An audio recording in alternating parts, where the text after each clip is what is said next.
এর পাশাপাশি আমরা যে খবরের দিকে নজর রাখবো, প্রধানমন্ত্রী নরেন্দ্র মোদী এবার বঙ্গ সফরে এসে তৃণমূলের দুর্নীতি প্রসঙ্গে ঘোরতর আক্রমণ করলেন। বাড়িঘর বিক্রি করে চুরির টাকা ফেরাতে হবে তৃণমূল নেতাদের, বললেন প্রধানমন্ত্রী।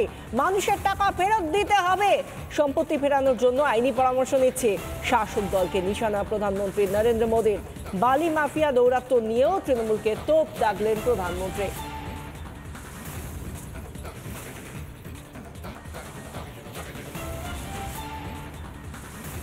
नौजवानों को गारंटी देता हूं, इन्होंने आपके घर बिकवाए हैं। मोदी टीएमसी के भ्रष्टाचारियों के उनके बंगले, उनकी गाड़ियां, ये सब कुछ कहे बिकवा करके रहने वाला है।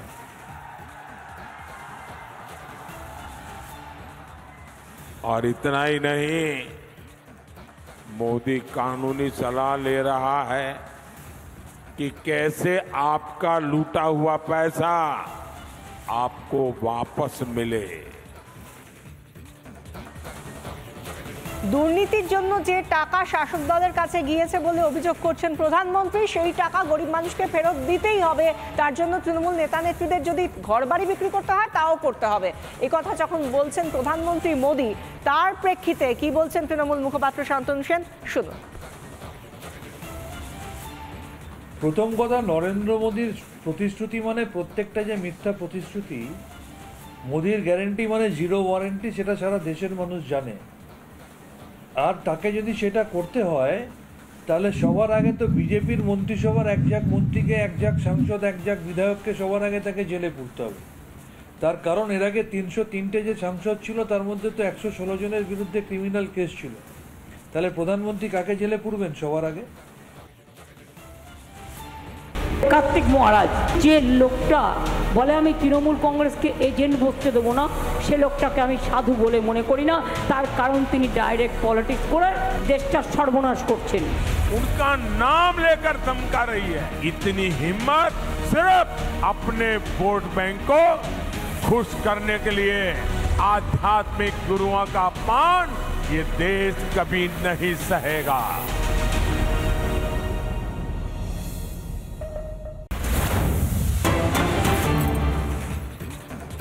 যে কথা এই মুহূর্তে যাবতীয়ভাবে এই মুহূর্তে বাংলার রাজনৈতিক আঙিনা রীতিমতো তোলপাড়, তা হলো মুখ্যমন্ত্রী মমতা বন্দ্যোপাধ্যায় যেভাবে ভারত সেবাশ্রম সংঘ থেকে রামকৃষ্ণ মিশন হয়ে ইসকন, সমস্ত সন্ন্যাসীদের, সেই সংঘগুলোর বা সেই সমস্ত সংস্থার সাধু সন্তদের যেভাবে অপমান করেছেন বলে সনাতন ধর্মের যারা বিশ্বাসী তারা যেভাবে বারবার অভিযোগ করছেন, আজকে এই নিয়ে প্রধানমন্ত্রী নরেন্দ্র মোদী তিনিও সোচ্চার হয়েছেন। এই নিয়ে পাল্টা কি বলেছেন অধীর চৌধুরী, শোনাবো আপনাদের। গতবার তৃণমূলের নেতা শুভেন্দু অধিকারীর সঙ্গে ভোট করেছিল কার্তিক মহারাজ, এখন কেউ যায় না। হঠাৎ ইকুয়েশন চেঞ্জ হয়ে তো দিদি, কার্তিক মাস তো কুইয়ারের লোক ছিল দিদি, গতবার ওকে ব্যবহার করেছিল আমার বিরুদ্ধে।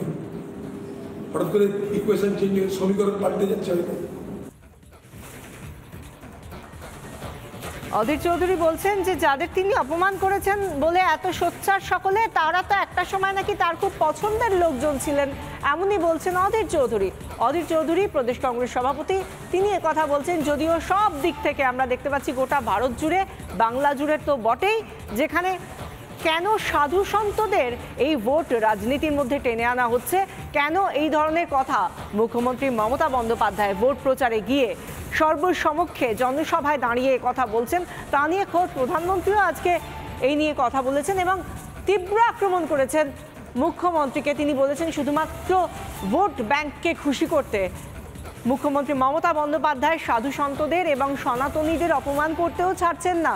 যদিও তিনি একথাও বলেছেন যে গোটা দেশ এভাবে সাধু সন্তদের অপমান কোনোভাবেই সহ্য করবে না, সনাতনকে অপমান সহ্য করা হবে না, গোটা দেশের মানুষ তারা সহ্য করবেন না, একথা বলেছেন প্রধানমন্ত্রী। যদিও অধীর রঞ্জন চৌধুরী, যিনি প্রদেশ কংগ্রেস সভাপতি, তিনি বলেছেন যে কেন এই কথা উঠছে, এর আগে তো কার্তিক মহারাজরা বা এই যাদের সম্পর্কে এই ধরনের কথা বলেছেন মুখ্যমন্ত্রী, তারা তো একটা সময় খুবই পছন্দের লোক ছিলেন বা পছন্দের মানুষ ছিলেন মুখ্যমন্ত্রী মমতা বন্দ্যোপাধ্যায়ের। কিন্তু খোলা মঞ্চ থেকে তিনি যেভাবে হুঁশিয়ারি দিচ্ছেন, যেভাবে হুমকি দিচ্ছেন বলে বলছেন প্রধানমন্ত্রী, সেটা কখনোই কাম্য নয়। শুধুমাত্র ভোট ব্যাংককে নিশানা করে বা ভোট ব্যাংককে তুষ্ট করার জন্য, সন্তুষ্ট করার জন্য মুখ্যমন্ত্রী মমতা বন্দ্যোপাধ্যায় এভাবে ইসকন, ভারত সেবাশ্রম সংঘ বা রামকৃষ্ণ মিশনের সাধু সন্তদের নিশানা করতেও ছাড়ছেন না। এমনই বলছেন খোদ প্রধানমন্ত্রী নরেন্দ্র মোদী। আজকে জনসভায় দাঁড়িয়ে তিনি বলেছেন, এই ধরনের সংকীর্ণ রাজনীতি, শুধুমাত্র ভোট ব্যাংককে তুষ্ট করার রাজনীতি এ দেশ মেনে নেবে না। সাধু সন্তদের দেশ, সেখানে কখনোই তাদেরকে এভাবে অপমান করা হলে তা মেনে নেওয়া হবে না। কার্তিক মহারাজ এই মুহূর্তে আমাদের সঙ্গে রয়েছেন টেলিফোন লাইনে। আপনাকে স্বাগত জানাই রিপাবলিক বাংলায়। আমরা যেভাবে দেখেছি যে যেভাবে আপনার নাম করে যে কথা বলেছেন মুখ্যমন্ত্রী মমতা বন্দ্যোপাধ্যায়, এবং তারপর আবার অধীর রঞ্জন চৌধুরী তিনি বলছেন আপনি তো একটা সময় খুব পছন্দের মানুষ ছিলেন মমতা বন্দ্যোপাধ্যায়, তাহলে এখন এত কথা কেন হচ্ছে? কিন্তু বিষয়টা কি সত্যি এই সংকীর্ণ রাজনীতির মহারাজ? আপনার কি মনে হয়? হ্যাঁ, সংকীর্ণ রাজনীতি তো বটেই। ভারত সেবাশ্রম সংঘ চিরকালই ধর্মনিরপেক্ষ, জাতি ধর্ম বর্ণ নির্বিশেষে মানুষের সেবা করে। মুর্শিদাবাদ জেলায় এখানে 12টা স্কুল, প্রায় 10,000 ছাত্রছাত্রী পড়ে, সব সংখ্যালঘু সম্প্রদায়ের 80%।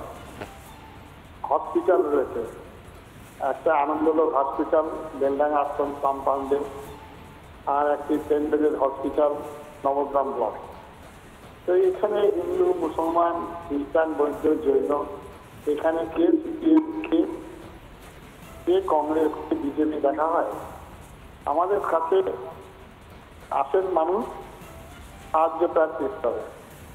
অধিকবাবু এসছে আমাদের এখানে টাকা দিয়ে, এখানে আমাদের কোনো আদিবাসী হোস্টেল নির্মাণে টাকা দিয়েছে, ঘর নির্মাণে টাকা দিয়েছে, এখানে আমাদের এমএলএ টাকা দিয়েছে, টিএমসির এমএলএ টাকা দিয়েছে ফান্ড থেকে। আপনাদের কাজের জন্য আমি সমস্ত রাজনৈতিক দলের লোক, ওরাই আমার কাছে আসে। আমি কোনো রাজনৈতিক দলের নেতার দাবিদারি করে তার, এটা সবাই জানে জেলায়। তো আমাদের যখন ধর্ম, আমার যখন বাধা আছে, তখন আমি সোচ্চার। আপনি কেউ অসন্তুষ্ট হতে পারে, কেউ অসন্তুষ্ট হতে পারে। আমি পাঠ করলাম যখন লক্ষ্যগঞ্জে কলকাতায় ব্রিগেড প্যারেড গ্রাউন্ডে, তখনও বিরোধিতা কিছু করেছেন, রাজনৈতিক দলের লোক বিরোধিতা করেছেন। মুর্শিদাবাদ জেলায় যখন করি 50,000 কণ্ঠে গীতা পাঠের আয়োজন, তখনও কথা তা বলতেই পারেন, তাতে কোনো আমাদের কোনো ক্ষতি হয় না। কে প্রশংসা করলো, কে আমাদের করলো, মানুষ, সাধারণ মানুষ। আমার ডাকে সেদিন যখন মুর্শিদাবাদে বলেন, কোথায় থাকেন মুর্শিদাবাদে একজন এমএলএ বলেন 30% এখানে হিন্দুদের 2 ঘন্টার মধ্যে খেতে গেল আসিয়ে দিয়ে। রাজীব শেখ বলেন প্রত্যেকটা মসজিদের সামনে বাংলা বন্ধ করেন, উনি তখন কোথা লাগেন আমাদের সব যাত্রী সেবা হলেন। আপনি যে কথা বলছেন কার্তিক মহারাজ, খুব স্বাভাবিক। ভারত সেবাশ্রম সংঘ বা আপনাদের মতো রামকৃষ্ণ মিশন বা ইসকন, তারা যে মানুষের জন্য যে কাজ করেন, সেটা যে কোনো দুর্যোগের সময় আমরা সকলেই, গোটা বিশ্বের মানুষ পর্যন্ত জানেন। অনেক ধন্যবাদ আপনাকে আমাদের সঙ্গে কথা বলার জন্য।